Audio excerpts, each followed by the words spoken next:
Good morning, everybody. Thank you so much for being here. My name is Brenda Moe. I'm Executive Director and Programming Director here at Gables Art Cinema. It's such an honor to have all of my colleagues here today and to have such a great turnout for an event like this. Something that I would like to say is just today is really a culmination of one woman's vision and drive and persistence. And how many years ago did you email me? 2020. She emailed me in 2020 a deck about this concept of what Miami Film Lab would become.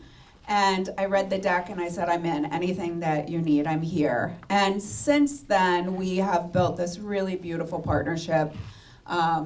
We make DCPs for festival-ready films for local filmmakers.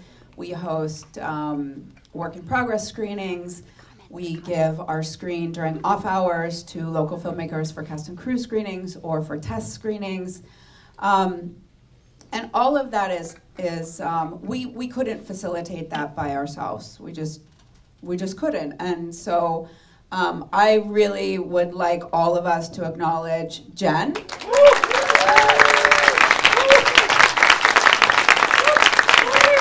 She's clearly a powerhouse, and we wouldn't be here today if it weren't just for her, like, insane persistence. So I want to say thank you so much. It's such an honor to be your friend and also your partner. It means a lot. And that's from me. Thank you, Brenda. Now that the horrible gushy stuff is over. I just want to thank you all for coming here and talk a little bit. For those who don't know me, I'm Jenna Castellanos, I'm the founder of Miami Film Lab. We'll have everyone introduce themselves, even though I'm sure most of this room knows everyone on here. The point of today is really to get everyone on the same page about what's kind of going on in our community, have everyone understand a little better about the different roles that all our organizations do and kind of our missions, and how they overlap and how they kind of diverge, how we're all working together, and really hear from you guys as to what you think the film industry needs down here, what you're excited about, what you're so frustrated by other than funding. We'll talk about it, but we know that that's the biggest problem. To facilitate that, especially because we are a big room and given the traffic from the elections next door, I'm sure more people will be trickling in. We have a QR code at the top of the screen. If you scan that, it'll actually take you to a service that lets you send us questions. Isabel and I have it on our phones. So if while we're talking you have something relevant to what we're saying or want to change the direction of the conversation, this is your chance. You can be involved. We'll have some opportunity at the end for open Q&A too, but this is a great way to let us know what it is that you're like about what we're talking about, where you want to change the conversation and really be involved. We want this to be really a community roundtable. The panel helps facilitate things, but we really want everyone to be involved. So thank you all for coming, and with that, I turn over to one of our board of directors at Miami Film Lab, a director in her own right, and the founder of the Key Biscayne Film Festival, Isabel Custer. Thanks. Thank you, Jen. Thank you, everyone, for being here. In fact, everyone has taken all the words out of my mouth. I have nothing more to tell you. I'm sorry. No, but actually, I think we can just start straight away with the introduction because, James, can you just tell us? These are to share, by the way. Every table gets a mic. Hi, everyone. I'm James from Miami Film Festival. It's great to see you all here. Just that quick? Yeah, we have limited time. Hi, I'm Jocko from Filmgate, Miami. Thank you for having us here. Vivian Martel, O Cinema. Hi, Sandy Leiterman. I am the immediate past president of Film Florida, as well as the Broward County Film Commissioner. Hi everyone, Hansel Porras Garcia from Oolite Arts. Hi, and I'm Kevin Andarza, and I'm the co-founder of White Elephant Group, or WEG.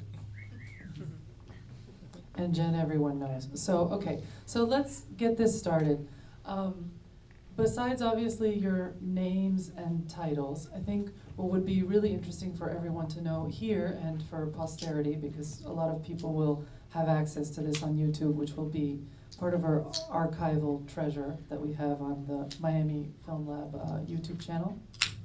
Could you please tell us, each person one by one, what you see as your role in the filmmaking industry of South Florida, and how do you feel that your organization serves the community?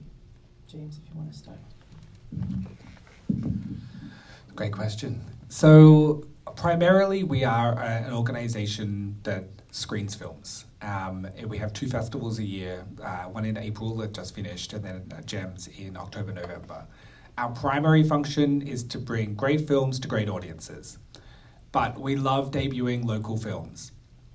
And they do particularly well, and they do really well about getting the word out for your films and getting national and international exposure. So that's really primarily what we do. We're also, I think, a really good gathering space. It's like, especially in April, once a year, every single film organization comes under one roof. And that is a really great opportunity for everyone to be social, to mingle, to meet each other. And I think that is a really great opportunity and a really great thing that we do. Otherwise, we do have some money that we give away, but really it's all about supporting films when they're completed and getting them out there and finding audiences. That's really our strength.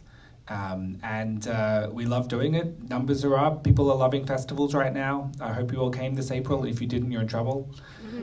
But that's really how I see us, is we're really great for once you finished your film, you want the world to see it, and it's before your theatrical run. Yeah, that's enough. Great, thank you. Okay, at Filmgate is, I would say it's a feeling, it's a way of being. Nobody's rolling their eyes about that. So, no, at Filmgate, it's a woman-led organization. Don't laugh at that, because it really is. I think I'm the only guy there. So what we do is we help citizens, you guys, or people who are already producing films, go to the next level as getting your project out there. We want to make sure that all films are on these big bad boys up here on the big screen, and not too much on your cell phones and stuff like that for now. What we do year-round is programs that help you either construct, align your film to where it should be. So we go through the whole phases of the production through our workshops and boot camps. Now, we also have fellowships and monthly screenings. We've been doing monthly screenings since 2011, so like 14 years. Nuts, I know, making a festival once a year is bad enough, but like doing it every month is wild. And we pick particular genres like horror, comedy, documentaries, tonight's documentary month, and we show it in downtown, the Silver Spot. So this is how we go through this whole like wheel of making our people who are interested in film into filmmakers and them spitting them out. We also work as a part agency. If we see that your films are vibing with our scene, then we take it as a block and we take it on tour to other festivals, or we actually connect with other production companies. I say, hey, I'm looking for a comedy director. I have like 14 of them or more from all the years. That's basically it. Obviously, we have, for the business side, we have production, insurance, and production membership to help you get discounted rentals at our local houses. It's always support your local businesses. Yeah, that's the majority of it. So, the backbone of what we do and we've been doing is obviously independent film, first run, foreign, etc. But we understand that times are changing, and we want to, and we've always been kind of quirky in our nature, so we always like to try to fold in a film with an event or just some added value, whether it's food or a burlesque show or something like that. We'd like to see ourselves as a third space or maybe a fourth space. And what does that mean to us is that because we want to see and we understand that the way we consume media, the way we consume storytelling has changed, we want to be the place where people go for stories. So we've created our metaverse now where we have short films that are curated on an X amount basis. We have streaming capability and we're our live streaming capability, and we're looking at all the many ways that we can come together with a story, whether we're exhibiting it, producing it, commissioning it, or featuring it in our metaverse. So I'm wearing my Film Florida hat today. What was it? That's okay.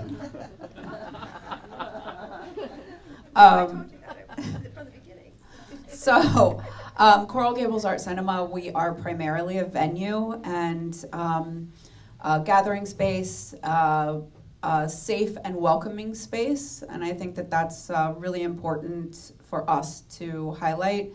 So not only do we bring in an immense amount of programming. Last calendar year, we had 311 individual titles on one screen, which is really phenomenal. We'll have 4 to 6 individual titles on weekends. And we program like that because we are opening a second location. Out of necessity, we are really, really fortunate to serve an incredible, vast audience. So in terms of a venue, an art house cinema where we are presenting the films that you're not going to find at the multiplexes necessarily, and opportunities to come in and talk to directors, producers. I think, you know, we are working on our impact report from 2025, and, you know, we had 65 individual events where we have the people involved in films coming and talking about them. We had a panel discussion last night associated with a film. So we're constantly building opportunities for our community to come, experience a film together, and then talk about it or talk about a subject related to the film.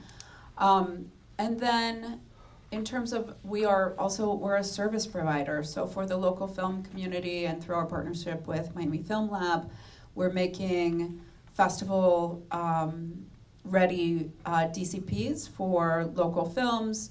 We are consulting on distribution and festival strategy. We are providing the venue to local filmmakers to have the opportunity to show their friends and family, or you know, whenever you need a work in progress screening. So, so we are a lot of things, but what it is this room itself is what brings everybody together, and then whatever's happening in here, like today. I mean, we are so fortunate to have the space and the convenience to welcome all of you. So, you know, as Miami's premier art house and the only venue in Miami-Dade that still projects 35 and 70 millimeter, we're also we're a preservation society in terms of these art forms that we really value, and so that's us in a little nutshell. Sure, I'm safe with the microphone. I first want to say that it's my past stint of being the Miami-Dade County Film Commissioner, I know all of these organizations, and to be sitting here, honestly, every one of them are amazing. So, like, I feel privileged to be here today. Yeah. So, as wear my hat as a past president, just recently immediate past president of Film Florida. Film Florida is the statewide organization that represents this industry. It is the chief marketing and advocacy, as well as professional development across the entire state. You know, we have over 500 members. There are different segments that all come together to work together. That includes all the major universities on the educational sector. We have the obviously Film Commission Council. We have most of all the film commissions in the state belong to Film Florida, and we work together to advocate and to market the state to bring more production in, as well as support our local areas together. There's a film commissioner in the audience who's also a past president, which is Michelle Hillary right there. You know, we have an industry and associations council. We have labor. We have representation from labor. So it is all-encompassing. But we're also here to support our beginning filmmakers or filmmakers that are emerging or not so emerging, to network together, to work together. There's certain grants available. So we're actually there to, you know, bring up the next generation of filmmakers and connect the state and keep everybody working.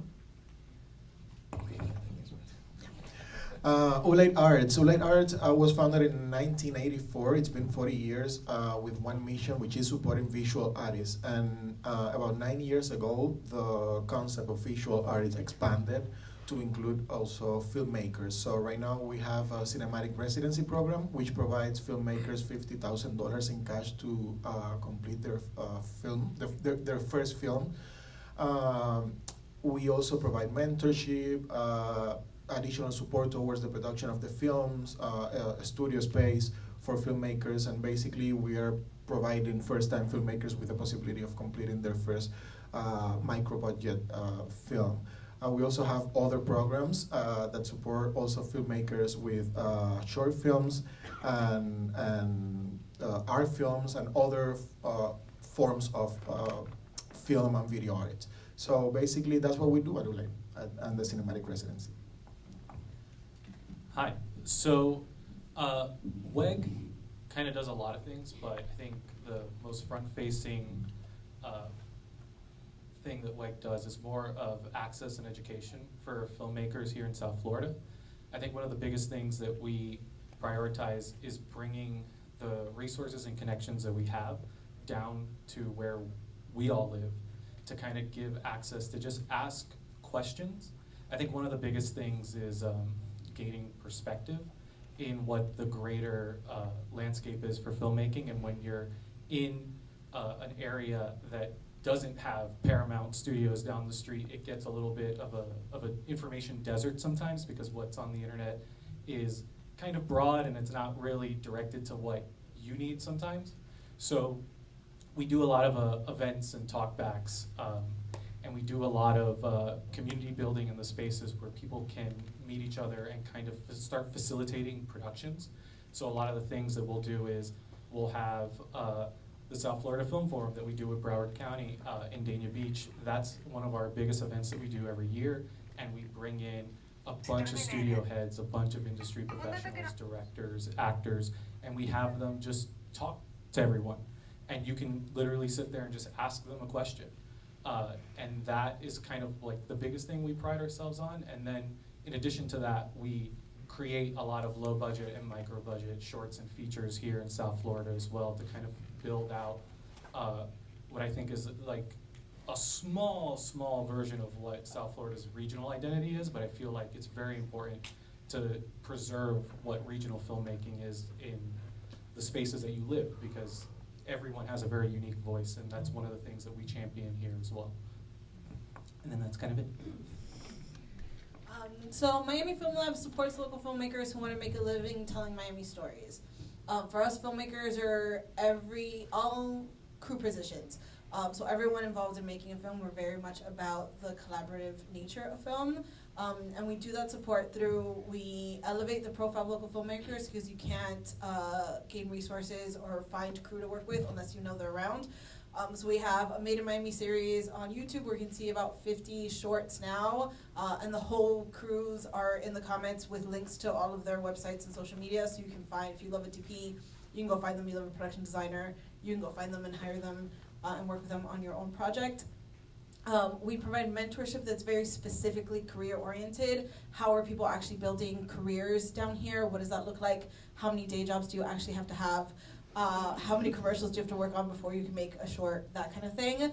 And we're raising money to produce films locally. And we're trying to find new ways of doing that. So our short film, Miami Magic, was financed in part by partnering with local businesses with product placement in our film.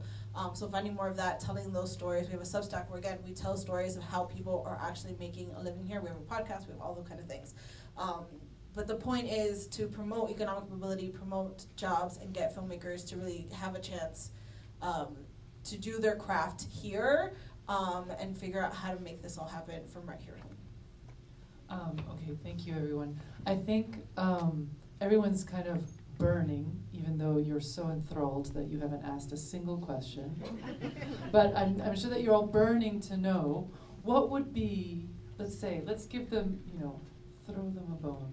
What would be the most, if you would pick one, let's say, project or opportunity or event that is the most concrete, let's say, for a filmmaker that's trying to produce something with your organization? What would be let's say the opportunity that your organization has, like the writers retreat, for example. Time to plug the writers retreat, people. The people raising your hands. If you do the QR code, if not, we'll do raise stuff later. Doesn't do the QR code. It's okay. He's a We'll go thrower. into it. So our big programs, kind of in the history of it, we have our DCP grants, which Brenda talked about. So if you need to speak for a festival, you can come to us. We help make that happen. We do test screenings, so you can bring your films in front of audiences. We just launched a writers retreat, so we're going to pick 4 screenwriters to sit in a room with 4 other directors and producers to talk about their scripts, find ways to tighten the story and make it more producible. We have our podcast. We want people to be more Googleable. Other fact that we want to make sure that there's great conversations in those podcasts, but we also want filmmakers to be found online and have other people find them easier, so we host that. We also do actor showcases every quarter where actors come and perform. David, who's done a couple of them for us. And we put those up on YouTube so you can find local Those are casts for great, your by the way. projects. I've found amazing actors that I had no idea existed. You should really look on the Miami Film Lab YouTube channel at those. They're great. Thanks, great things. So yeah, we got a lot of things going on. Well, I touched on it a little bit, but the South Florida Film Forum is probably our biggest event. It's a weekend-long event. Unfortunately, anyone who hasn't gone, it just passed, so next year. But it's a multi-day event up in Dania Beach, and what we do is essentially try to facilitate a space of not only education, but also networking and then actionable items.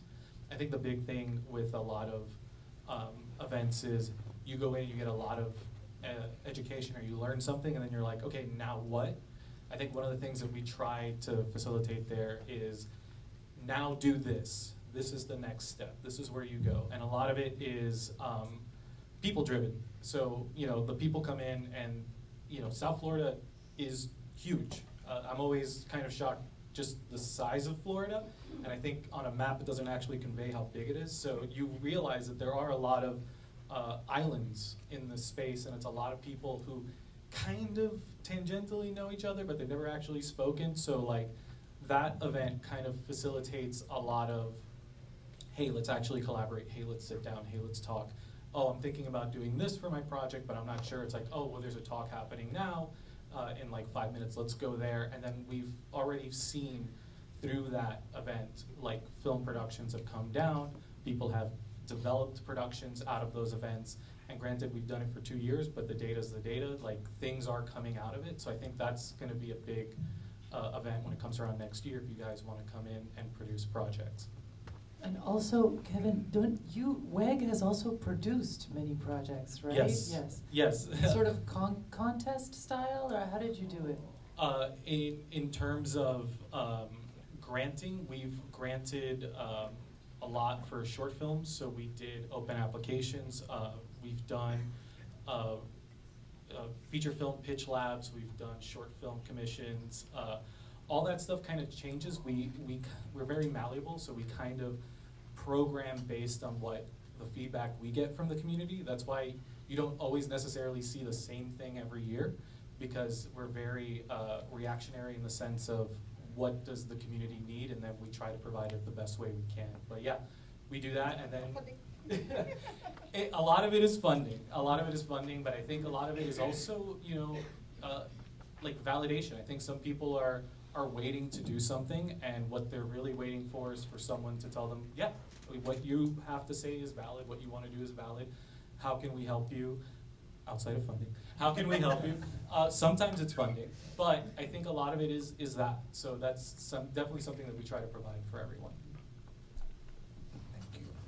So Oolite, well, for filmmakers, the main thing for Oolite is a cinematic residency, which provides, again, $50,000 and additional support for first-time filmmakers. But then we also have the Ellie's, which is a program, our main program, which is an award that gives unrestricted cash to visual artists and filmmakers. And actually, I want to use this moment to say that we are opening up our calls next Monday. So we will be, you will be able to apply to either studio residency, home and away, which is a travel residency, the Ellis, which is the cash grant, and a cinematic residency.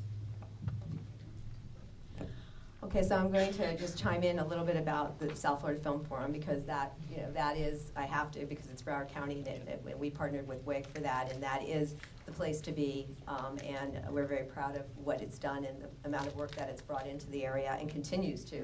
More projects are coming because of what happened with the connections that people have made. Film Florida is so many things to filmmakers. There is an emerging filmmakers grant that you don't actually have to be a Film Florida member to actually apply for one. It's up to $2,000. There's sort of some caveats about hiring and producing in your project in Florida, as well as there's other grants that the Sarah Fuller Scholarship is actually a grant that can go, it's a $500 scholarship that can go to organizations. So Miami Film Lab can apply for that, or another organization can apply for that. So that's how we're providing out into the community funding sources. There's also the Don Davis Finishing Fund, which helps with projects. And most of the time, your project doesn't have to be just yet in pre-production. You could be in somewhat a portion of production, but not finished with your project. So the finishing fund is what it is a finishing fund. And that just depends on the project. So there's many funding sources with Film Florida, as well as Film Florida just launched a student showcase. I shouldn't say student showcase because that's Palm Beach County, which has the largest student showcase films in Florida for students. But it's a student film competition that's statewide on a much smaller level than what Palm Beach County has, but it is. We just launched it across the state and gave away cash prizes to films, as well as we're just launching on June 8th Film Florida Television, which is going to be being able to showcase Florida talent. So that's about to launch, and so keep look towards filmflorida.org. The other thing I'm going to say is, in Broward County, I'm going to just tell you about a couple of grants because you can partner with Film Florida if you can get a grant from our cultural division gives grants up to $5,000 for certain projects. It has to meet certain criteria, and we have an emerging filmmakers grant to the Broward County Film Commission that also you can partner. And for ours, you can actually partner with somebody that's a resident if you're not a resident in Broward. So if you're a producer, director, or writer, you can partner with one of the others that are in a Broward resident to apply for that. And then you can couple that with these other grants because we are a $10,000 grant, but you have to have $10,000 matching funds. So you could couple from Film Florida as well as from the Cultural Division as well as other places. Here at the cinema, we, as I mentioned before, are primarily a venue. So local filmmakers, since 2022, we've prioritized self-distributed titles, making sure that we were building space for filmmakers that don't have a connection to distribution, making sure that their films were getting onto our screen and connecting with audiences. And we're a part of a network of art houses around the country, and there's a lot of conversation about distribution and getting your film into distribution. And what we decided is that, there's a lot of films that don't have distribution, and if we want this industry to change, somebody has to go first. And so that's been us. And we, last calendar year, we had, I think, 12 to 14 self-distributed titles on our screen. And when you're thinking about butts and seats and ticket sales, it's not always the safest direction to go, but it's the value that it puts back into the community. And the only thing I want to say to that is that if you're a filmmaker with a film that's not connected to, that doesn't have distribution, and there's a film screening of another title that doesn't have distribution, you have to go to it. You have to, we all have to show up. We have to show up because we can't just want what we want for our film. It really has to be community led and driven. So not only are we, we're a premium art house. We are on the radar. I have an amazing relationship with, Universal, A24, Neon. And so to be able to associate your film with our cinema is a big deal, and we know that, and that's what we want to give back to especially local filmmakers, because we believe in this industry, we believe in Miami talent, and we just want to continuously reinvest in it. So that's also the consulting that we do, festival and distribution consulting, and helping filmmakers who are working on their marketing strategies. So we give back in the ways that we have the capacity to, which is our venue, technical services, and then consulting. And eventually, someday we would love to explore the idea of providing funding, but right now we are doing what a lot of others aren't or can't. I have a three-tiered response. So we are community-based, mission-driven. That already sets us in our mission is to empower, nurture, and support the creation of new work with an emphasis on new media. So there's that avenue where we support local artists and we have them on our screens. In addition to that, we launched a couple of years ago Film, XR, and Improv Lab. Right now it exists as a cultural exchange through the funding of the county, where we select a work, we partner them with a mentor, and they get to create a short film, whether it's dance on the screen or some kind of movement or a short format film. And it's like the 24-hour film, except they have like maybe 4 days in Miami and then 4 days in Costa Rica or wherever the cultural exchange seems to be. So there's that. And eventually that'll also play in our theater and it'll play in our Overs.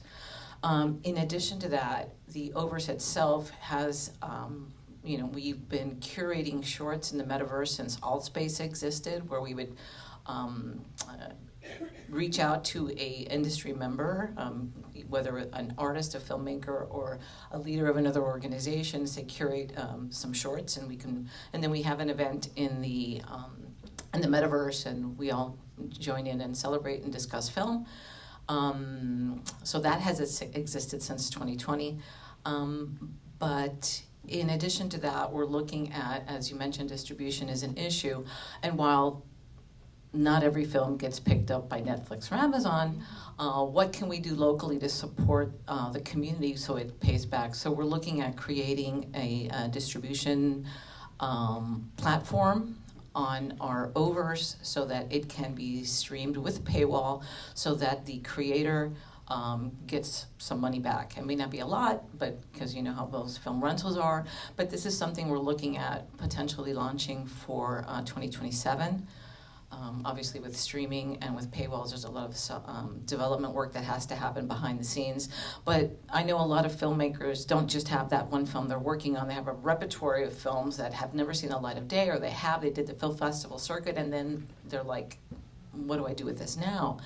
And we're looking at the possibility of doing like mini retrospectives like on artists that have some film. So even if you do get on Netflix and Amazon, when that 2-year contract is over or whatever, there's a possibility to just continue. And then you also feeding the community because you get to view other people's work and such. So I'm just going to end it at that. But all right. To start off some 954, 305 wars. Miami also has this little summit and places where people can meet up.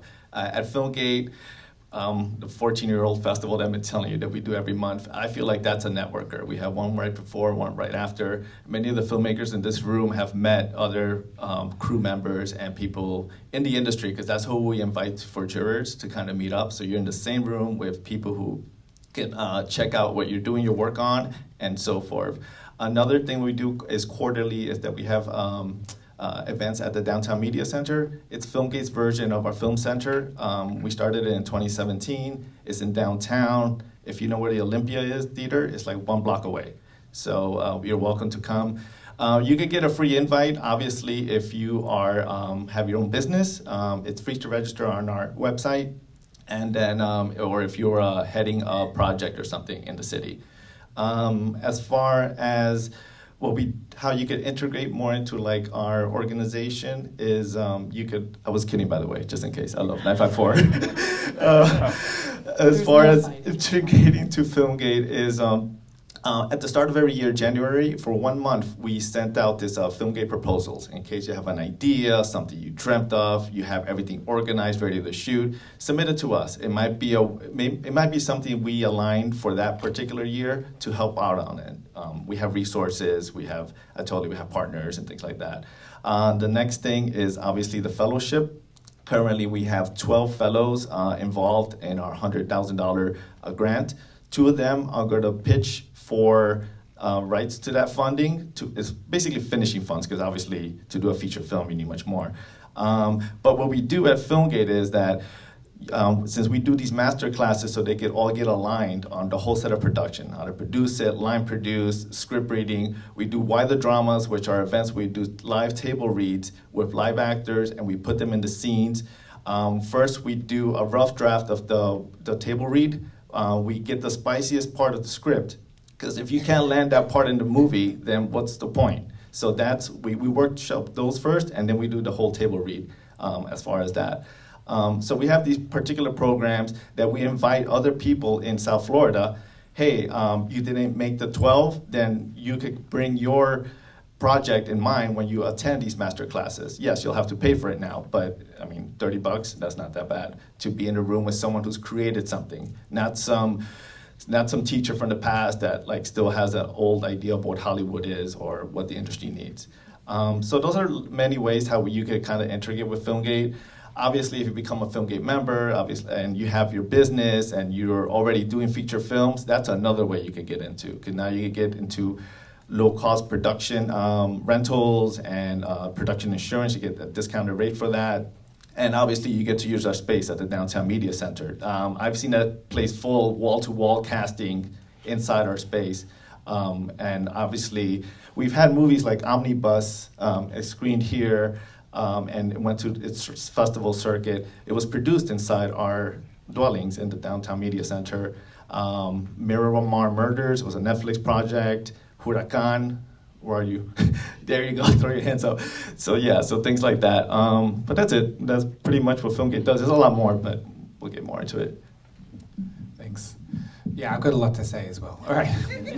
So starting off with something easy is you should all come and have fun with us. So we actually do have an industry pass that is for the Miami Film Festival as well. Early bird pricing is as low as $125, and that gets you 2 films a day, plus the daily happy hour, which is really, really fun, and they're becoming huge, like often like 125 people at least. And talks. We have a talk series that features like the director of Sundance or legendary producer Ted Hope, or people we've flown in from around the world. That's all at a very low cost of $125. But it's a great way of you engaging with the film festival at a very affordable price and getting to meet a lot of people. So I highly recommend you do that. In addition, in terms of meeting spaces, we are reopening Tower Theatre Miami, which everyone always claps for. It's great. And I really feel there's something very exciting going on in Miami that other cities don't necessarily have, where 3 of the organizations on this table, are expanding their cinema presence over the next couple of months. And I feel like that is unusual and something to be really thrilled about. And we're just happy to be a part of it. We don't view it as competition. We are a part of an amazing ecosystem here of art house cinemas that are going to be killing it, right? So we're very, very excited. I keep moving the target open date because this thing is hard.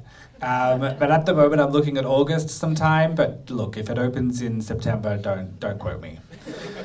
But we're buying all the new equipment because everything was taken out. So all the projection equipment, screen, seats, walls, sound. I heard all sorts of things today that I didn't even know. So that's kind of the period that we're going through now, but a great opportunity for everybody to come and engage and see each other's films and play lots of films. Then let's talk about giving away money. So if you are a part of the Miami Film Festival and we're screening your film, you are put in a category, whether it's a short or a feature, whatever, where you can be eligible to win prizes on the night, on the final closing night. These are all judged by juries. And the amount that we give away each year really does vary on, what level of sponsorships we're getting to cover these. But this last year... Interrupt James, but Yeah. Kevin actually Yes, won. that's right. The Made in Miami. Yes. He produced and wrote the winning Yeah. Made in Miami film. It's amazing. This year we gave away about $45,000 on closing night, but in previous years it's been a lot higher. We're really, really thrilled to be giving that money away, and it's a great way for films to get a financial boost at the end of their film festival, Miami Film Festival run. In addition, we have two different types of things that you can enter for finishing funds. The biggest one is the Louis, which is a $100,000 annual documentary grant. It does go to a very, not just to one film, but to a number of films. But the top prize is a $50,000 finishing fund for your documentary, and then we give away $10,000 for finishing funds and shorts. It opens up once a year, and the closing always ends with the closing of our GEMS Festival. So if you have a documentary you're thinking about, please do enter. It's a great opportunity. Yes, there are many other people in the room who have received Louis funding. It's only been 2 years, but we're thrilled to be giving away the money. This third year is going to be fantastic. We're very excited for it. And then finally, we've launched the Miami Film Fund. This is set up really interestingly. It's actually a account with the Coral Gables Foundation. What that means is that anybody can donate into it. The idea is it's for philanthropists to be able to give away a portion of their money, and then every year a jury comes together with applicants and decides where the money goes. So it started off very small with just $15,000 being given away, and we've picked the winners and they'll be announced very shortly. But the idea is that we can all grow this. If you have friends that want to give just a few bucks, you've got a place to now put it. If people want to give back to the ecosystem, but they don't want to be the one who picks which films, but just knows that it's going to good films that are made locally, this is a great way to suggest people to donate in. So that's what the Miami Film Fund is about, and we're working with philanthropists to get that boosted up. Who knows where this could go? It could start small and it could be huge in a few years' time. It really depends on what people are willing to give, and then in turn, we bring in jury members to come in and hand that out. So that is now tied in. Always the applications close with the last day of the Miami Film Festival.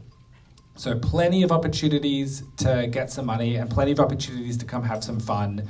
And please come to the cinema. Thanks. Thank you, James. That was a lead into a lot of the questions that we're getting. Thank you all for warming up to the question asking. I feel like they're all funding focused, but some of them aren't. Some of them, okay. What's interesting also, which I think maybe we can just answer just one person and not go through but feel free to jump on. Someone asked about can you talk about the status of tax incentives? I love Sandy, she's looking at me. Take a deep breath, Sandy. Can you talk about, in Broward County, Miami-Dade County, its municipalities, and if there are updates. Okay, so, and we say tax incentives, but it's truly incentives because most of the state have rebates. So the state of Florida does not have an incentive program as yet. Film Florida is the chief advocating group for advocating for incentives in the state. The atmosphere in the state has not been receptive to incentives, so we know to stay in our lane until it is. We're hoping that when we all elect a new governor that there might be a roadway there. But in the meantime, the major city centers in the state have enacted incentive programs.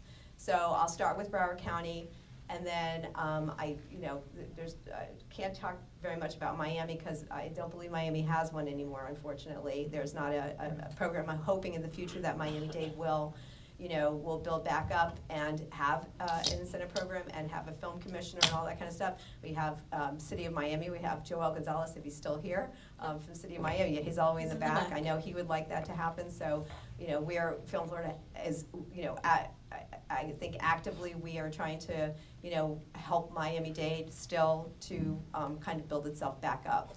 But we'll start with Broward County. So I have a menu of incentives, everything from the Emerging Filmmakers Grant that I told you about, which is the $10,000 amount of money to a $10,000 match. But we have incentives that go everywhere up to 30% rebate. And if you want, I mean, I have a menu outside, so I'm not going to go through all of them. But it's up to 30% back and up to $5 million a project. The $5 million is really for a scripted series, and then we have multiple project guarantee programs, which is 2 back-to-back projects. So we have levels, but they also start as low as $400,000 minimum spend in Broward County. But certainly you can ask me those questions afterwards. I'll move up the state. Palm Beach County, and Michelle Hillary is here, could talk a little bit about it, but Palm Beach County has sort of an incentive that's aimed at tourism for their channel, for the Palm Beach County, am I correct, Michelle? Palm Beach County channel, so, correct? I'll let you talk real quick. Yeah, let us know because she's right here. I've heard say it than me. Hello, everyone. I'm your neighbor to the north. Palm Beach County Film Commission, yes, we have a program that is focused on tourism-branded content that has distribution on a network. Once that distribution happens, then it lands on the Palm Beaches TV channel, which is in now close to 5,000 of our hotel rooms, and it's a streaming platform. So we are working on a program that's really putting local production companies to work at home, and that's what our program was built upon.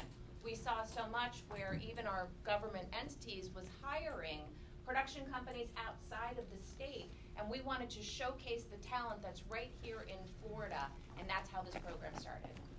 And I will say that Michelle and I are also talking about in 2027, hopefully a regional incentive between Palm Beach County and Broward County. So, so I'm going to move up the state, and then I'll tell you about another idea that we might have, depending on where things go in the state.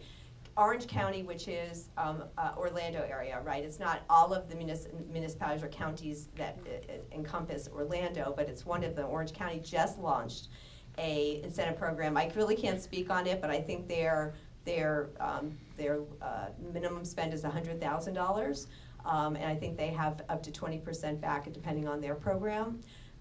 There's Tampa, which is Hillsborough counties, Tampa Bay. They have an incentive program that is 10% back.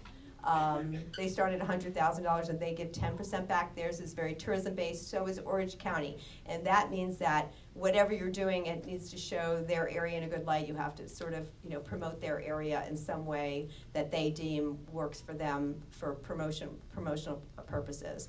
St. Pete Clearwater also is tourism-based. They also have an incentive that's about, I think, between 10 and 15% back. Starting also at about, I think they're at $100,000 as well.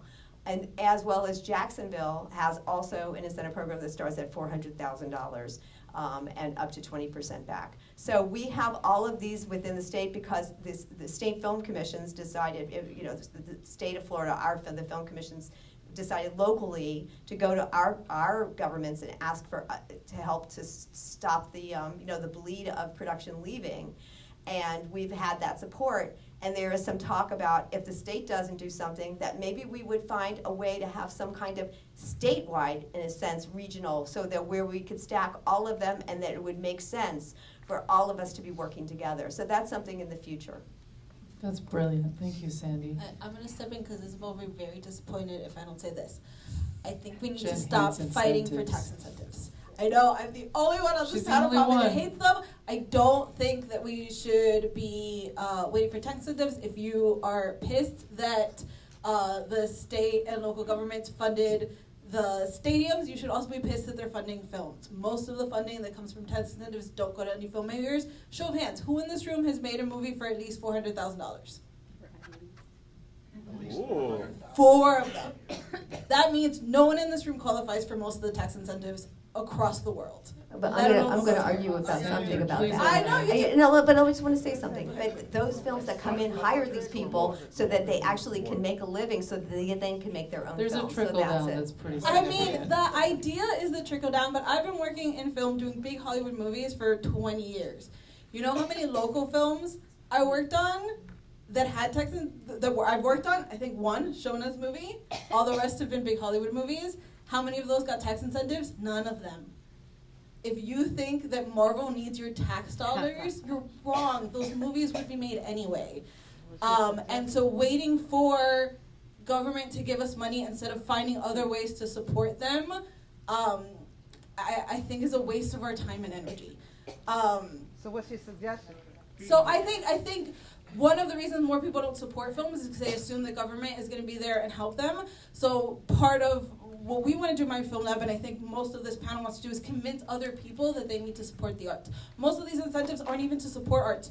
They're there to support economics. So they want to bring high-paying jobs, not necessarily make art. So the argument that this is supporting the arts is also not always there.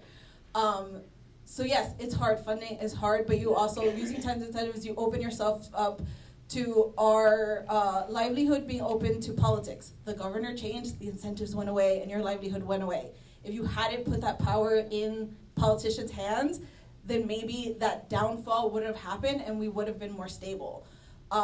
So there's a world where we can figure this out without spending all our time lobbying governments and having the politicians decide whether or not we get funding. But that's just me. I disagree on that, because look at UK. You need to understand, well, let me rephrase that. It's not that you need to understand, but by utilizing tax credit, I can monetize it with an investor. So all of a sudden, if there are definite benefits to tax incentives, obviously, but I don't think it's the best long-term solution. I don't think that's what taxpayer money should be for, but I'm also one of that government should do very little very well instead of lots of things, and that's just a different philosophy of what role you think government should have. So yes, there are benefits to that. There are ways to use tax incentives to raise other money, but it also hurts in that tiny films that don't qualify for film incentives are also harder to get other investors, because investors only want to fund films that also have those tax credits, because why use all your money when you can use other people's money? So there's benefits to both and cost to both, and I think we don't spend enough time talking about the cost of incentives. It's a roundtable. I think there's some valid points to that, but I think the idea is that it's a tool. Like, as a producer, you have the job of piecing this production together, and like a big thing when you're entering a project is understanding the scope and understanding what the project can facilitate. So entering into a project and understanding that above a certain budget tier, I am capable of getting tax incentives. I can use that to raise funds for marketing or distribution campaigns. I could do that. I think to what you're saying is, if you are a working artist in South Florida, chances are, because the flow of money comes from outside investors, not a lot of them are down here, you don't see the tax incentives, you don't interact with the tax incentives, but to Broward and Miami's credit, there are other avenues to get funding to then build the platform to possibly get you into a tier where you can work on tax incentives. I think every production's different, every production's infrastructure is different, and it's just understanding the organizations and the tools you have at your advantage to build out that production. Me personally, I've interacted with every single organization here as my own organization or as a filmmaker myself. Like, Filmgate was one of the first festivals I ever screened, one of my first films ever.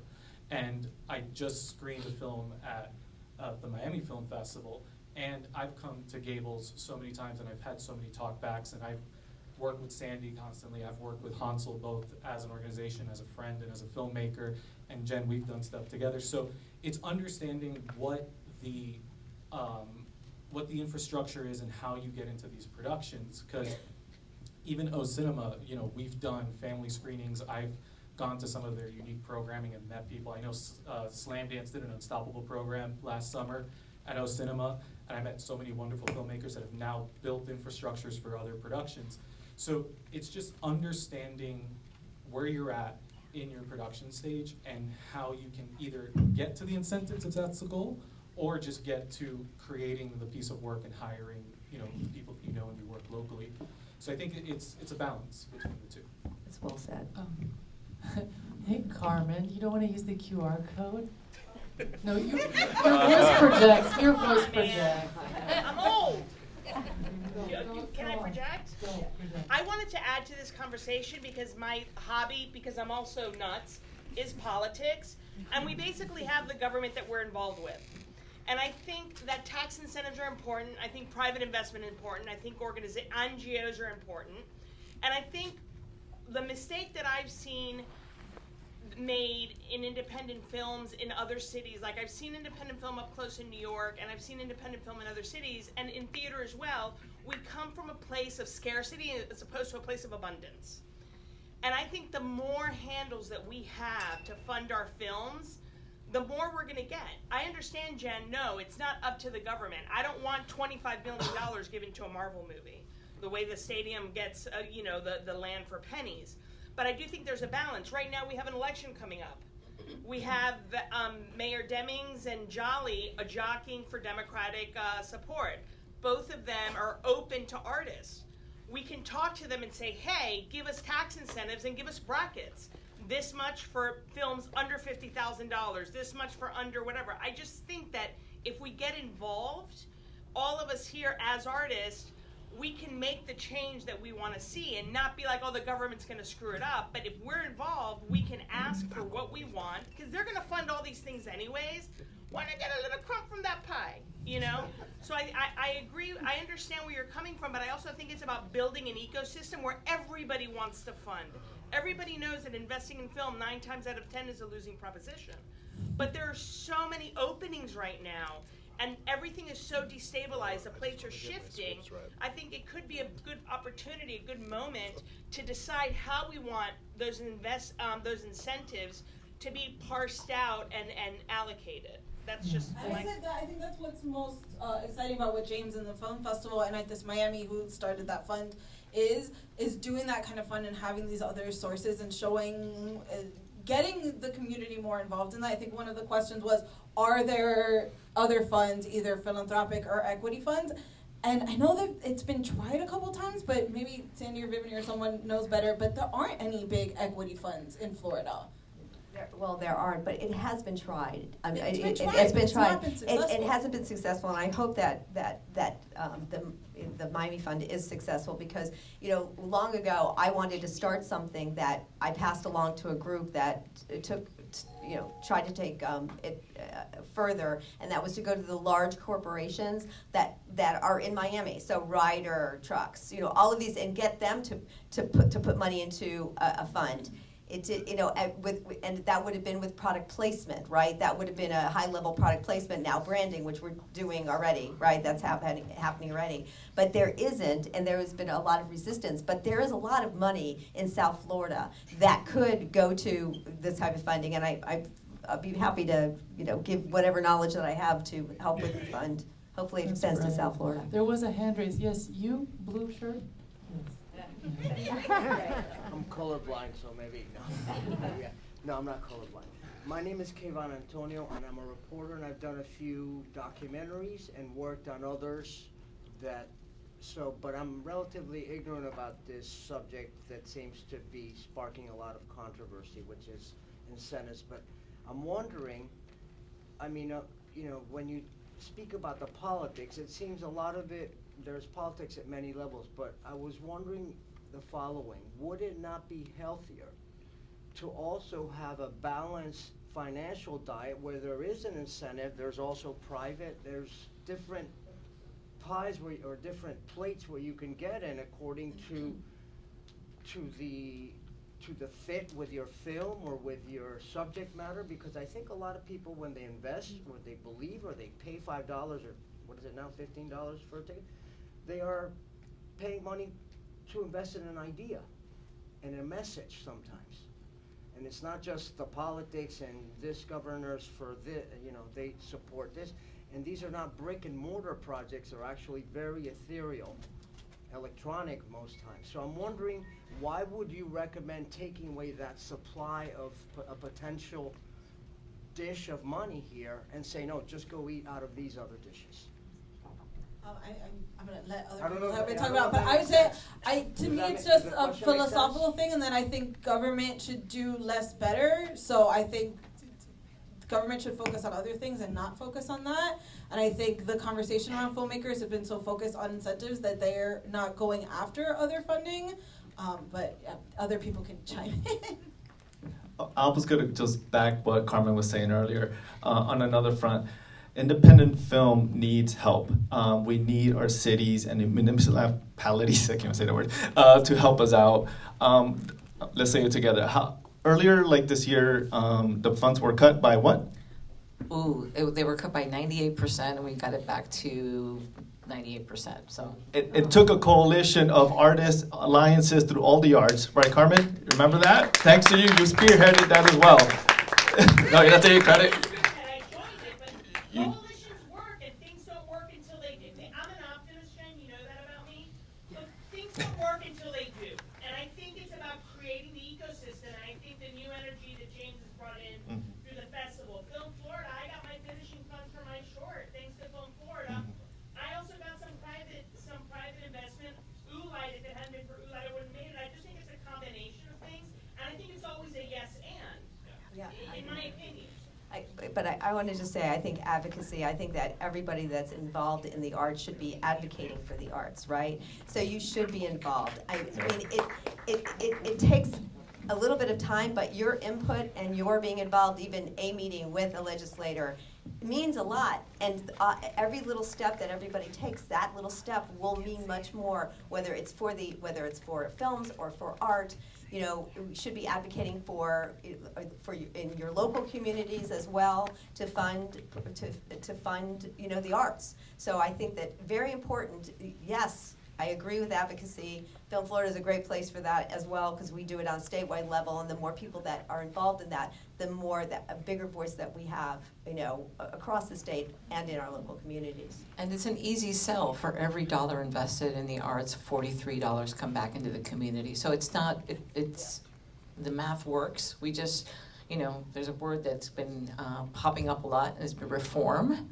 I don't know that it's necessarily within arts and culture, but reform should be looked at in terms of the body politic. Okay, so I'm going to go back to the list of questions because it's only fair. They've been very obedient going to the QR code. There's a very practical question here, which I love. I love practical questions because they'll probably have a simple answer. I mean, hard to achieve, but simple to answer, maybe. Grip, an electric swing who works at a rental house, would like advice on how to get on film sets and out of the commercial world.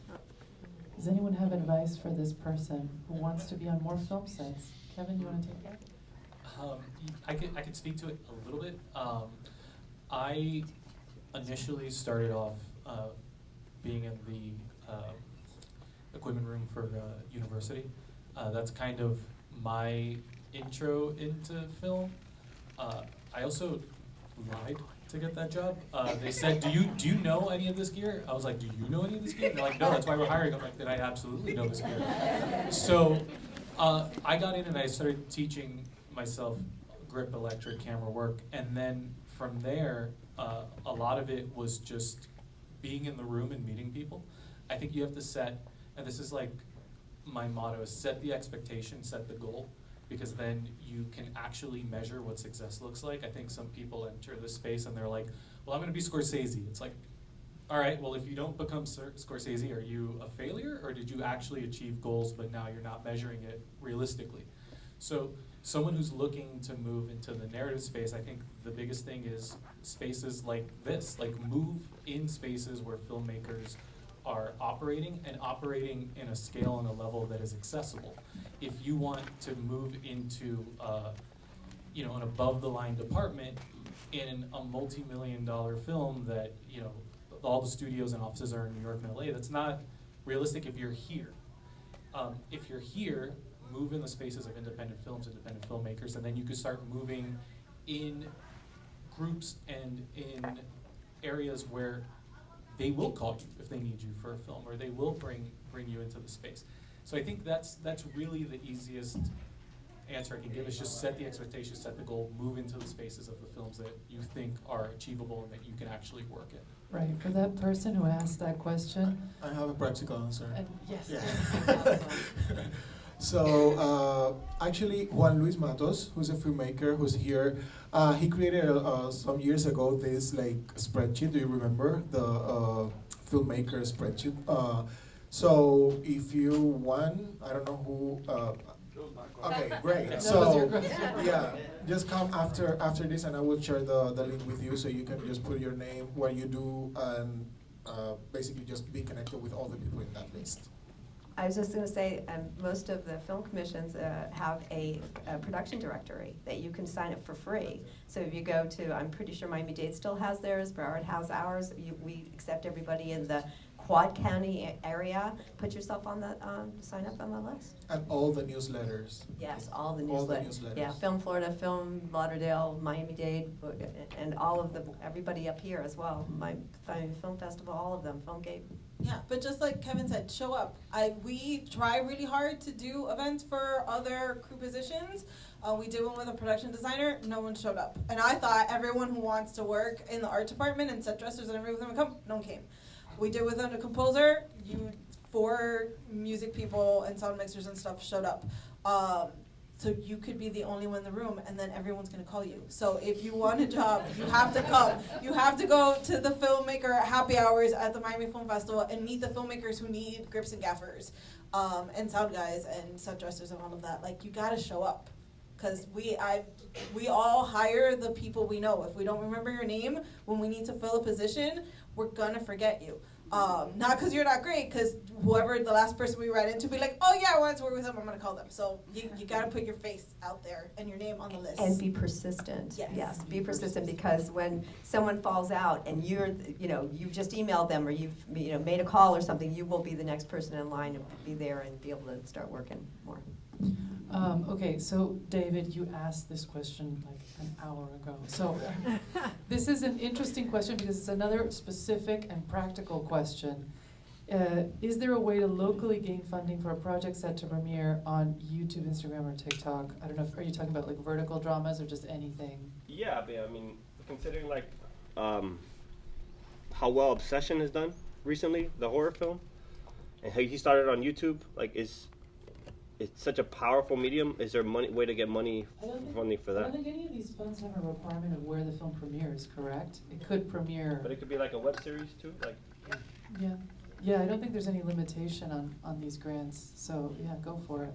But I'd say outside of grants, I think that was one of the other questions I think I put it to everyone is, where are you all getting your funding? How are you convincing people to support your organizations outside of kind of governments and grants? Like, how do we convince film lovers to shell out the cash to make sure that these films are getting made? Anybody? Well, I mean, I think that you have the fiscal sponsorship, and so does. Well, that's we offer fiscal sponsorship. So does Filmgate. So if you're raising money for your film and you want to tell your friends and family that they can get a tax deduction for supporting your film, you can sign up with either of us, and you use our nonprofit status. So they donate to us in your name. We give you the money, and we give them a letter saying this is now tax deductible because you did it to a nonprofit. But I think more than that is how are we getting people to become members at Gables Cinema and Miami Film Festival? How are we getting? Because I think for some of us it's really easy to get filmmakers because they're like, if we support them, maybe they'll find money for us. But I found it much harder to convince film lovers. If you support the stuff that we do, the movies you love will get made.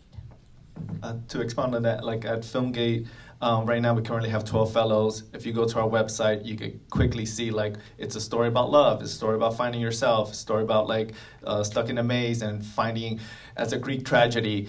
Of trying to find your way back out. So you also have a donation box where it's like, okay, which movie do you feel like you want to be part of? But at Filmgate, what we do is, since we're taking, for example, these fellows or filmmakers along the way, we ask you, create your Instagram page for your film. And now you're creating followers. I feel like every time we've had a Wilder drama, the table reader was talking about, people clap. Those are all followers that are now part of your film. Think about like if by the time the process is over, you'll have over like 200 followers, just core followers who were there live in the room with the readings. So that's how we get word around. It's not, obviously it's always about money, but it's also about getting your fan base, especially in hometown in Miami. This is a roundtable question, another very practical, specific question. Maybe you all can, if you have something to say, you can all just chime in. Do you fund projects in all of the many things that you mentioned, all of you, that are produced overseas? It doesn't matter where it's shot. Or are there any of these particular funding or grants that it doesn't matter where it's shot? Well, I'll say that for ours, 60% in Broward County, this is the Broward County incentives, 60% of it has to be shot in Broward County, and 40% of it can be shot wherever else. For Oolite Arts Cinematic Residency, it has to be a South Florida filmmaker working on a film featuring at least 85% of South Florida. And Yes, it has to be shot, parts of it in South Florida, so we can see the scenery and see what's going on. It could be shown, I guess, interior shots could be shot somewhere else, so it doesn't really matter. With our film, XR, and improv lab, it depends on the sister country. Over the past few years, it was Costa Rica. The filmmakers are not tied to their geolocation, although we all love Florida. Are the Miami ones, is there anything specific for those? Ours are all hyper-local as well. It's very much about just getting people working locally, getting the money into all of your hands. There was another question from a while ago, Michelle Hillary. At the end of the day, this is a business. Curious how your agencies, I guess your organizations, are funded. Public, private, county, state? Yeah. So, Coral Gables Art Cinema, we are funded, we receive grants from the state of Florida. Well, we used to. It's been still a struggle since that grant was cut. The county, local municipalities, and then recently, just because of, our performance and what we are providing to the community, we're seeing so much support from individuals. We received a 7-figure gift from an individual. The city of Coral Gables continues to support us, not only through lower rent, but managing the build-out of our second location so that we don't have to do that, providing more funding into that second location. And then our members, we hit, if you're not aware, we hit 2,500 members, which is incredible. Our membership revenue is now 6 figures. Our membership base could fill this auditorium 18 times.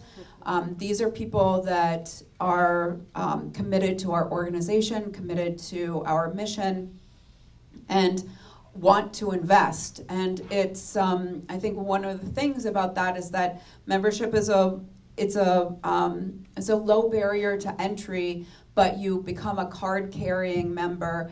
And the reason that this works for us is that it's the stewardship. We pay attention to every single one of our members. We give back to them in so many ways. I've joined other organizations at very high levels and never received any acknowledgement. And that's so I think that's another thing, is that if you have investors, if you want money from people or institutions, one of those things that you need to do is engage them. What do they want? What's their opinion on on your work or your art?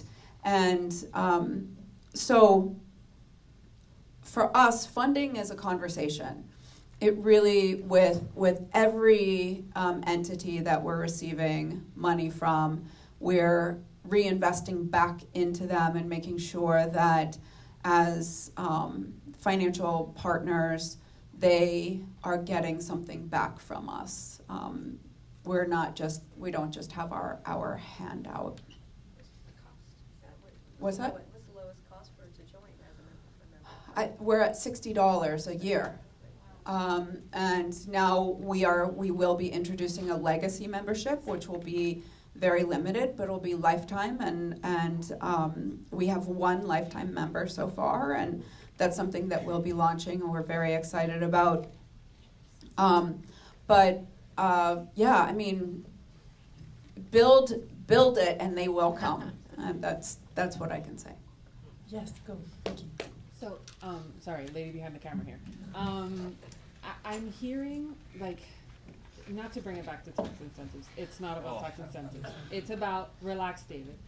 It's about, because Jen and I get into conversations about this all the time, but what she's posing, I think, is correct, and it's leading back to what I'm observing the conversation happens.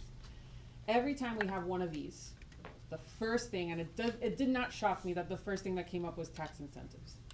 And what I'm listening is that consecutively, we have an issue of getting people to care, either to come to the cinema and buy a ticket and sit down and watch it, or the incentive is a bonus for the investor that is like, okay, if you give me this, then when the incentive is here, I can give you your money back and then you get the thing that you need. This is happening in film, this is happening in theater, this is happening everywhere, and our industries keep on going down. So what should we be doing, or what are your takes on how we make the viewer care, the investor care? Why should people care about storytelling? Because at the end of the day, that's what we are. We're storytellers. I mean, I think one of those things is that you have to stop thinking about yourself.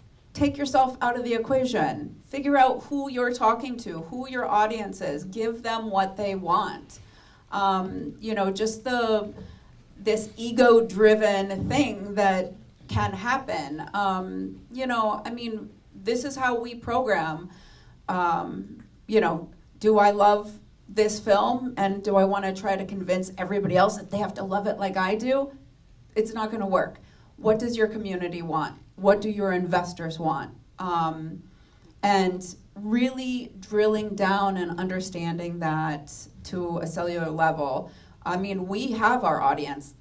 That's why we're building a second location. That's why we have a membership base that is enormous and probably rivals the Adrian Arts Center.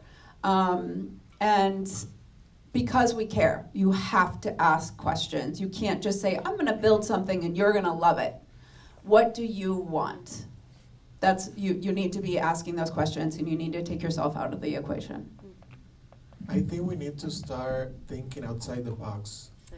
As organizations, as individuals, as artists, I think we are working within certain structures that we already know, like in terms of looking for funds, where do we look, the places that we go ask for money, or the way we produce films, or the way we interact with the community. So, and I don't know how, what does that looks like right now. I just think we need to find new ways of doing things in general.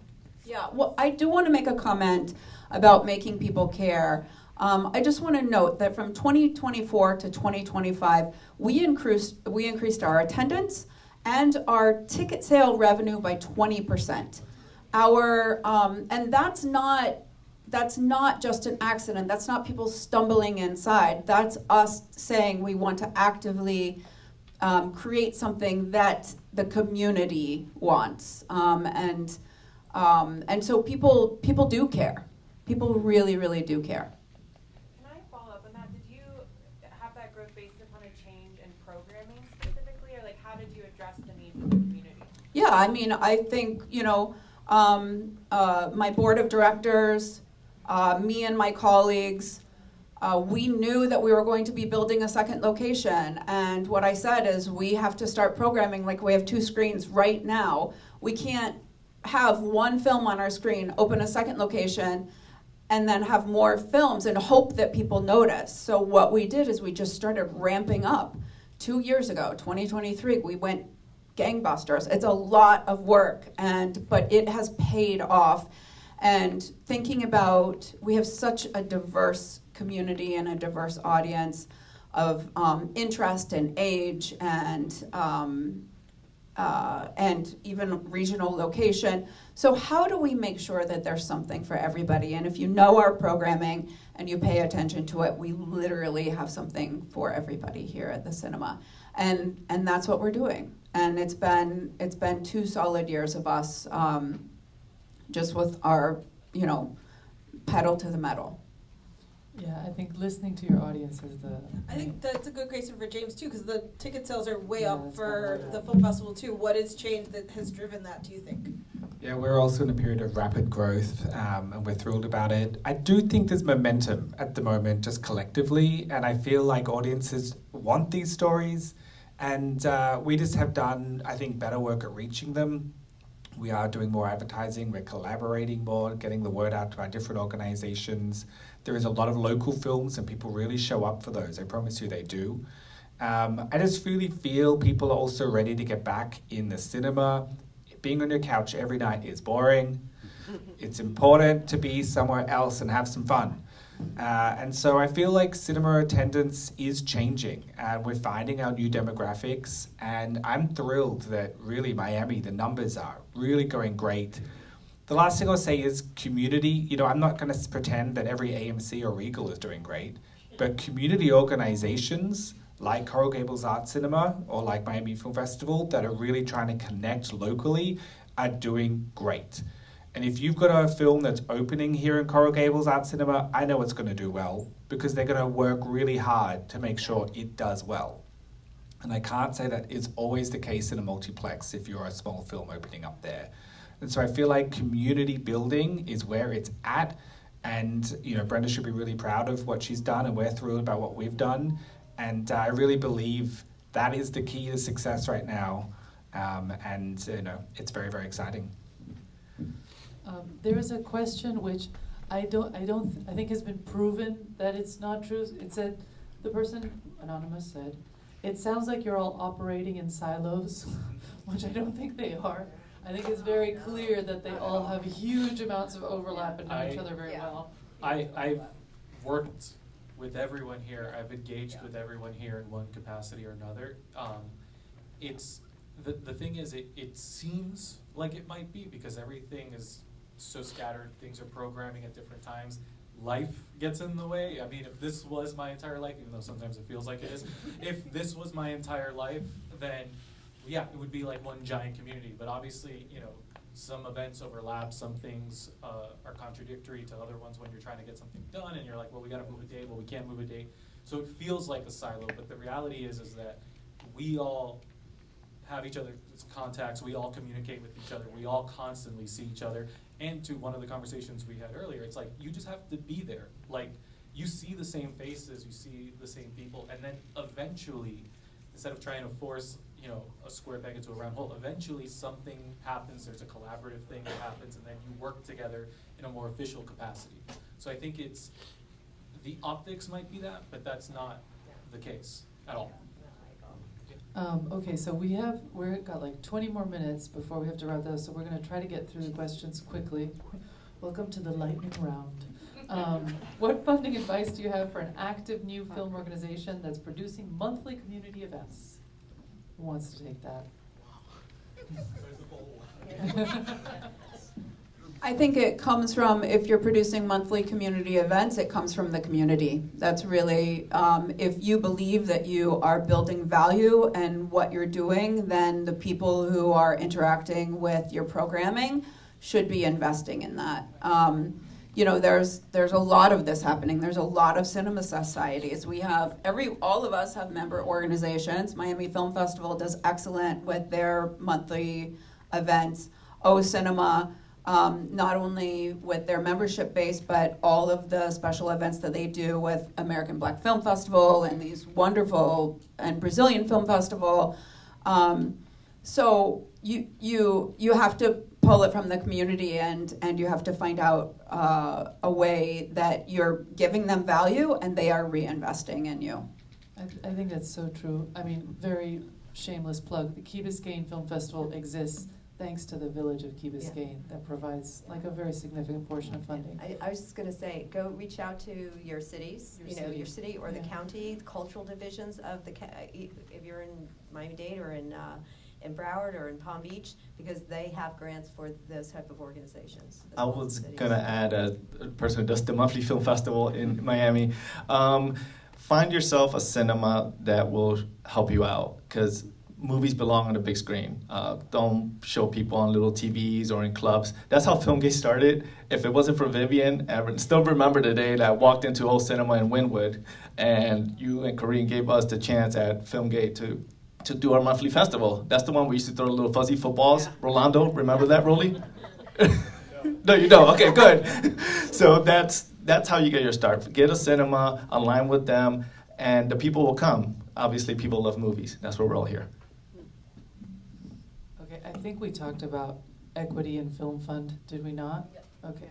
Sorry, William Garcia, did you get your question answered, do you feel? I have a follow-up to this. Yeah. This is a really question for Sandy and Michelle, because you have communication outside of our industry. Do you feel that a film fund for Florida, based out of South Florida, is it best as a 501c, as a tax deduction, or an actual return of investment in equity? I just want you to think about that, because that's where I am right now. I'm going to think about that one, Bill. Talk to me about it. Okay. Let me know. I will say to that point, it's been tried, Sandy, correct me if I'm wrong, I think it's been tried both ways in Florida, and neither one has taken off. Either because it didn't get enough funding, or I don't quite know the stories. I just know I've heard of. I'm going, we're launching this thing, and then like 6 months later, I'd never hear from it again. So it's yes, it should. Try both. I think both. Yeah, it's been both of them. I think there's a way for it to exist, but it's more of a longer conversation. Yeah. I was telling him, I said, email each other. I'm just going to say that there is a way to make it work. I think that there is, but I think it's a longer conversation that we need to, than here. But I do. I don't want your arm to get tired, but you did use the QR code. But go ahead. I think we have to get away from this word investors, because an investor wants a return. I think that all of you are a good example of philanthropy. I think we have to go after people that want to just give money. I know it sounds crazy, but for that. And let's be realistic, it's Miami. A lot of people like to see their name in lights, feed their egos. There's a lot of rich people that are willing to say, hey, look what I did. That's what we have to focus on, philanthropy, nothing in return. Because all of you talked about grants. And as a filmmaker, that's what you need. You need to not have to worry to pay people back. Nothing is ever without something back. Well, I'm just I think that's the wrong way to go around funding. If you're going to a philanthropist assuming they don't want something back, you're not going to get anything. Philanthropists want something back just as much as an investor does. They just want something different. Well, that's what I'm saying. No, I'm agreeing with you. Yeah, so I think everyone could talk here. Like, your donors want something back. Some of them it's their name and lights. Some of them it's the thing existing. Some of it is knowing that they were the one that pushed the thing over the edge. Or creative control or input. Yeah, it's figuring out how to sell what they want. It's the same game in philanthropy or in investing. It's just knowing who it is you're talking to. I do agree with you. Yeah, find your audience. I had one experience I can share. There was this one feature film I worked in, and I got hired to do. I got paid. It was work for hire. Everything great. The financier was a defense contractor, and this movie was about police. It was very well made. It was done. We had a big opening in Tampa. It was great. The whole thing ended there because it was a tax write-off for him. So basically, it was philanthropy, but it was just a tax write-off. Exactly. So there was no budget for marketing. There was no intention of marketing it in any way. The film just ended there. Nobody else saw it besides that theater. So that's something to take into consideration too. Sometimes investors want their return, and that kind of gives an incentive to move the film somewhere that might make money or have something. But there's a little bit of responsibility there on the filmmaker, right? The filmmaker should have a plan. That is true. So it sounds like it.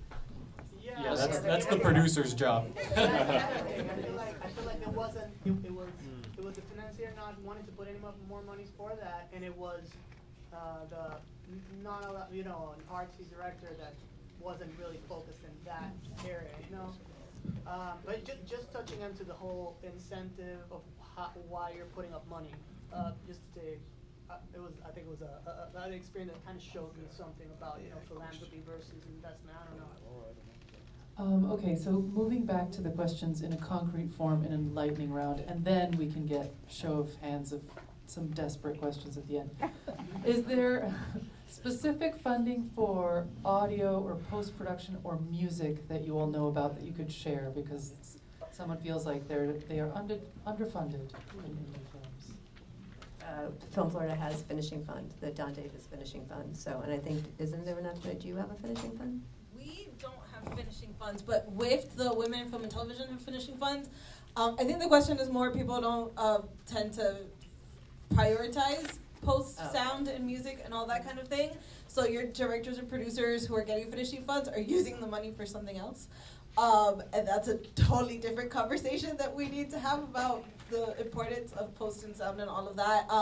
But yeah, there's a lot of finishing fund money. Well, not a lot. There's not a lot of money, period. But there's a lot of organizations from Florida. WIFT are the two that I know off the top of my head. We have Oolite Arts has the Ellie's. Remember, you can apply to the Ellie's for unrestricted cast that you can use towards post-production. There you go. And there's a question that's been asked twice, so I'm going to ask it now. Outside of funding, which I was going to do with the whole thing, but it was going to get too long, what are some of the challenges that you face as arts organizations? Funding? Besides funding? Well, in terms of marketing, etc., I mean, any other things that are your challenges in running your arts organizations?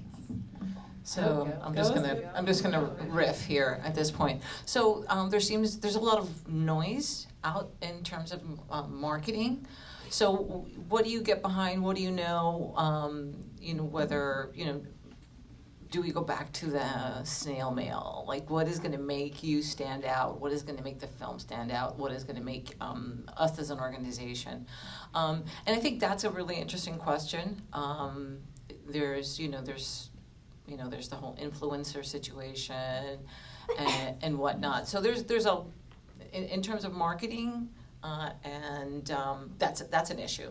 And as I ramble, other things could be location. Like, I'm located right now on South Beach, and every time there's an event, my street's closed, and you have to show your ticket to be able to get into the to the thing. So there's something about geography.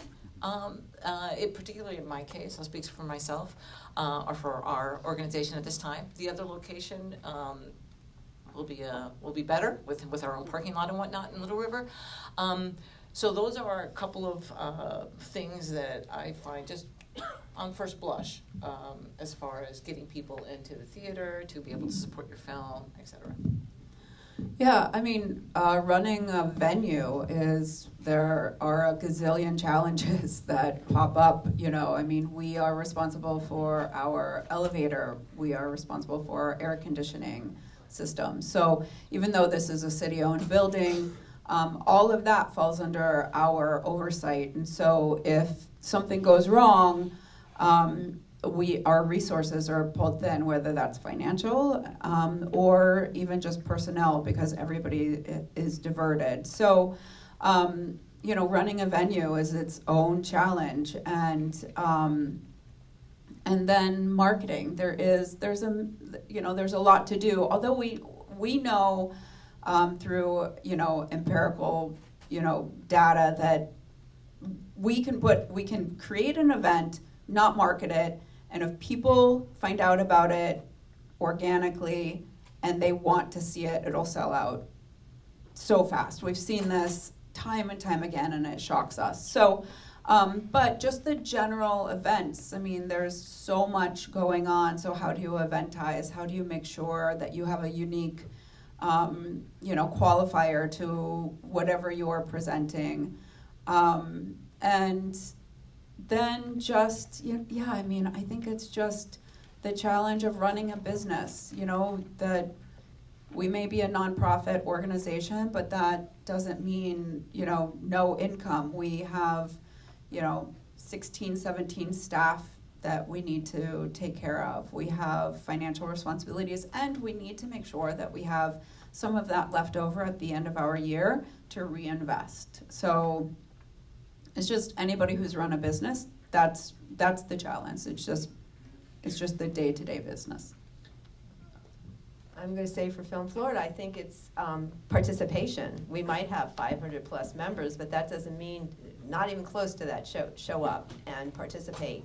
And that participation, you know, helps with the marketing of the state. That participation, you can be part of any one of the councils or the councils or the committees, you know. And so I think it is important, you know, when you are joining organizations that you should show up for those organizations, because you're not only showing up for those organizations, but you're showing up for yourself in those organizations. So it's a win-win when everybody participates, as many people Absolutely. can. Another practical question, love these. MDC student and first-time producer for a feature, what can you suggest for securing funds or finding local sponsors for food, drink, event space, and more? Jen, Kevin. Okay, so I'll try to answer the funds part. I think it depends on the scope and the size, but I do think fiscal sponsorships are pretty good. In the past, I've done fiscal sponsorships, and I tell people, film is a horrible, horrible, horrible investment, but you can get a tax write-off if you want at the end of the year. And a lot of the times, as long as you're very forward-facing with it and understanding the scope, obviously, if you're a micro budget or low budget, that probably makes a little bit more sense. I do that. And then in terms of just reaching out to locals, just find out who their marketing person is. Like if you want to reach out to a bakery or to a local soft drink or a snack, just reach out. Usually their social media and marketing is the one who's in charge of the outreach, and they see that as an opportunity to create some content for their social media, for their marketing that's not just, hey, we're at an event and a DJ is holding a bag of chips or something. So trying to incentivize them to have more content that's not necessarily the same thing is usually a big help for a lot of those. I think, Jen, also for your film, there was a very interesting. Yeah, we'll talk about that a bit. I have it's like fiscal agency, but it's a little bit more nuanced. If you have your investor deliver the money to the nonprofit, they get the write-off, but it's not necessarily a fiscal agent through a grant system through county and stuff. And I've had that occur where an investor has wanted to put money into somebody's film, and they would give it to us, and we would like manage and do the payout chart. And the filmmaker got their film created, both 2 films. So I'm just going to say, location-wise, you know, find friends, family, your girlfriend's family for your locations, because really that's the focus is always on the location, but your really focus should be on your story. And I say that because I used to judge at Miami-Dade College as the pitch competition and the final projects. So, you know, find places that are free. I say this, I don't know the landscape of Miami-Dade, but Broward, our county parks are all free to shoot in. Like, there's no film photo fees for anybody, whether it be students or otherwise. So. And film permits are like affordable as well, right? Yeah, we don't have any charge for permits. There you go. Yeah, in Broward. So just looking over these, we can't get to them, unfortunately. We're going to have to start with last remarks from our wonderful panel. You can all give them a round of applause. One more surprise. Someone asked about the directory, though. I think we could probably send out information about that. Well, every county or government website, if you go to like Film Lauderdale, Film Miami, like you can there's a button you press, you can add to those directories. We're working on maybe having our own directory where indie filmmakers can sign up. We're not there yet, but talk to us more. If it's something you're interested in, maybe we'll move it up the timeline of things. But yeah, you guys, take it away. Any last remarks? I feel put on the spot. But look, it's an amazing ecosystem here. Miami has incredible stories to tell, and I'm just so thrilled that people are telling them. We had more Miami features, whether it was narrative or documentary or shorts, this last year than we've pretty much ever had. And most of them, if not all of them, were sold out. So something is working, and people are getting things done. So it's really great that we're a city of doers, and I'm glad there's so many cinemas that are going to be open to show the screens. Let's just get people to show up. That is the real important thing, because that's what makes the whole ecosystem work. So it's just, I think, a lot to be proud of. That's what I would say. All right. Thank you, James. As far as the directory, if you go to the filmgate.miami website, you'll see a page full of the directories from, I guess, West Palm and down the coast. At Filmgate, like, we see what's happening outside these walls right now. Like, it's an episode of The Boys out there going on. And I know many of our filmmakers, at least at our event, they're soaking all this in and they want to put it on the big screen. And it's beautiful to see like people just write and want to bring back love and good feelings and energy and laughter. We miss all of that. And it's great to see that coming within our community. I hope for better things, but like thanks to like these organizations and these venues right here at theaters, this will hopefully make our society much greater and better. And I applaud you guys. Okay, thank you so much for making this happen.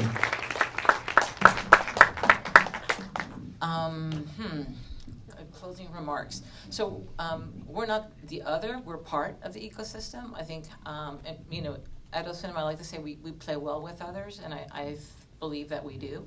So let's continue making magic, continue telling our stories. I think we all know since the advent of digital technology that it's been more accessible, more voices are being heard, underserved, underheard voices are having opportunities, and we get to support our community, all of our community. I think that, you know, what we need to do is we need to get the money people in a room and ask them, what do you want? What are you not getting? You know, there's so much preaching to the choir, and we're all asking questions about funding, but we need to go to the source. And I think maybe that's the next step, is figuring out how to do that. And asking really important questions. Am I making something that is of value to you? And if not, how can I do that differently? And what do you want? And so I think we have to figure out how to do that. So I think that there are a lot of resources available.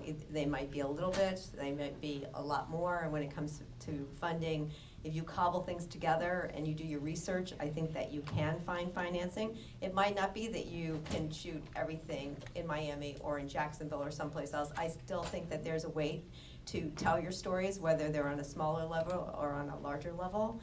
And I'd say, get involved. Every one of these organizations, I've heard this, but we actually do all support each other, right? And we're there for each other. And when there needs to be promotion, we do it in Broward, for anything in Miami. We actually do. We all do support. Film Florida supports the entire state, so all of these organizations.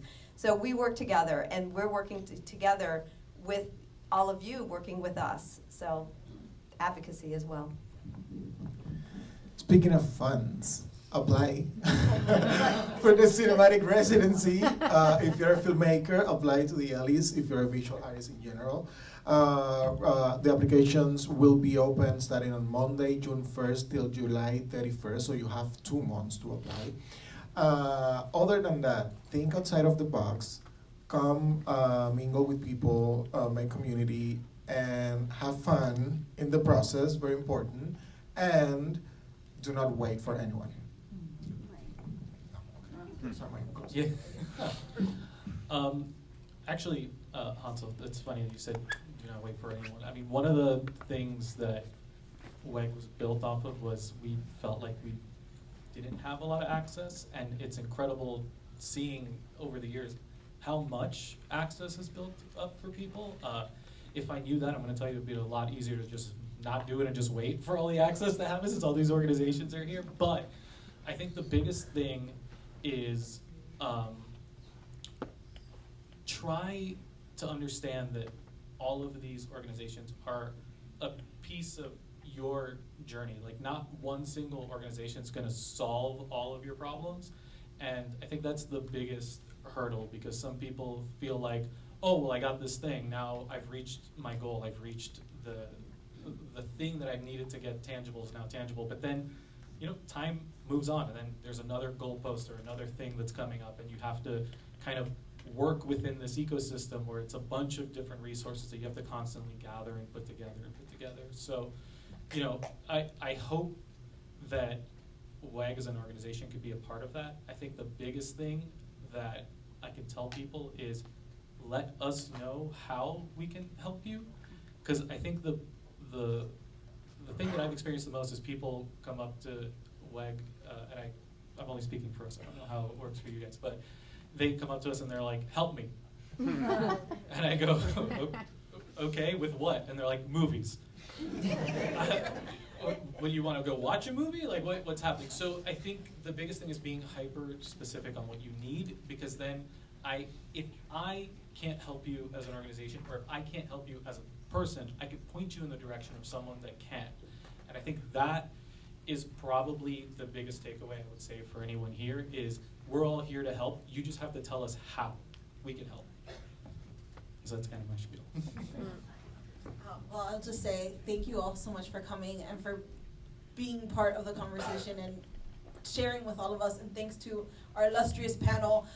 Everyone said, do we work together? I emailed everyone, and everyone said yes within 30 seconds. This was not a hard panel to put together because we do all work together very frequently, and we want this community and this industry to grow together. And I think filmmaking is a large endeavor, and so you need a lot of voices that are chipping away at the pie in their own special, tiny way to make it all happen. There's also great other organizations and filmmakers in the audience. Subtropic is back there. Rhythm Foundation's back there. The County Cultural Office is here. West Palm Beach is here. SAG is here. If I missed you, the Miami-Dade College Film Department is here. Cine Mobile and Third Horizon are back there.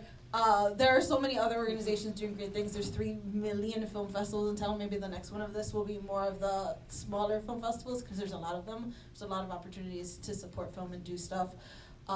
So we're happy to be able to do this and have this conversation. Hopefully we'll make this a yearly thing if you all support it. But we want to wrap with a nice little surprise because hopefully everyone in this room wants to watch movies. So we are happy to share our short film, Miami Film Lab's first in-house production, Miami Magic, which premiered at the Miami Film Festival.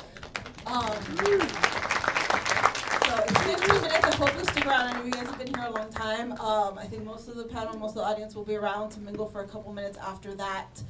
So thank you all for coming. Thank you for being part of the conversation.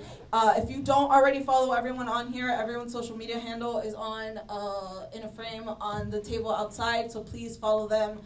I think most people have a YouTube channel with some of the programming they do. Go watch them, go subscribe to them, support them, like their comments and stuff on Instagram. That kind of stuff really helps us get funding, really helps other filmmakers and things find them, fight the algorithm, do the thing, support the thing you want. So thank you all for coming. Thank you all. And I just want to say something, is that every one of you should be supporting every one of these organizations. Go to O Cinema, go to a movie at Coral Gables, go to the Miami Film Festival, join Film Florida, join Miami Film Lab, because that supports all of these organizations. Yeah. So with that, thank you all, and enjoy the movie.